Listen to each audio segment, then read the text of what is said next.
PSD Jovem e PSD Mulher.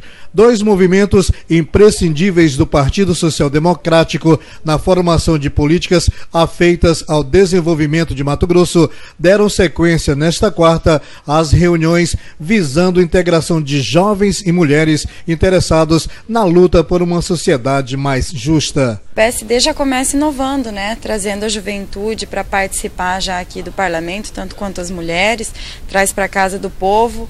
A gente tem a nossa iniciativa maior, incentivar o jovem a entrar na política, incentivar a mulher a entrar nessa briga que também é nossa. Na verdade, é só para ocupar um espaço que é nosso, né? Dos jovens e das mulheres. Uma das principais metas do PSD é a formatação do PSD Mulher e do PSD Jovem em abrangência dos 141 municípios matogrossenses. Segundo Janice Marques, o movimento feminino atua no sentido de atender à exigência eleitoral do percentual de gênero. Nós estamos trabalhando para que a gente tenha, no mínimo, esse percentual. A gente sabe que isso é uma evolução que nós temos, não só em nível Mato Grosso, mas também em nível Brasil, de fazer esse trabalho. Então, nós estamos começando a fazer todo esse trabalho nos municípios matogrossenses. E hoje nós estamos na reunião aqui com Cuiabá e Várzea Grande para começar a fazer essa mobilização da participação da mulher. Hoje nós temos no estado do Mato Grosso 4 prefeitas, 4 vice-prefeitas, e 41 vereadoras. A gente quer aumentar esse percentual de no mínimo em 30% para a próxima eleição.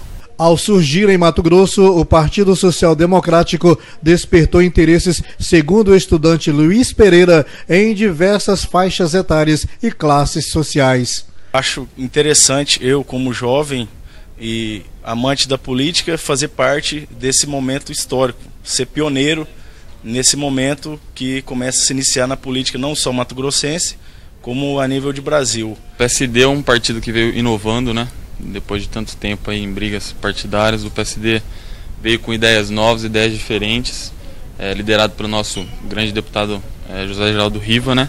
E com a liderança jovem da sua filha Janaína, que também é uma inspiração pra gente. Daqui por diante vamos começar a trazer as demandas que a gente trouxer do estado inteiro, tentar juntar bastante gente para começar a devagar, debater e dar corpo, né? O deputado Luizinho Magalhães deu início à vida política ainda cedo e sugere aos novos idealistas seguirem o mesmo caminho.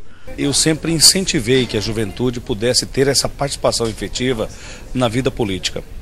Haja visto que a transformação do município acontece justamente por um gerenciamento da nossa juventude, com a participação efetiva. Nos grandes movimentos estudantis está presente a juventude, nos grandes avanços que o país se teve, estava presente a juventude, então é necessário se fazer presente. Eu vim aqui para parabenizar, cumprimentar a liderança da Janaína Riva, acompanhado do Leonardo Bortolin. Tenho certeza que essa diretoria vai dar ao PSD uma dinâmica importante para a aquisição de novos líderes, porque é isso que o nosso estado precisa. E eu tenho certeza que esse trabalho será muito bem conduzido.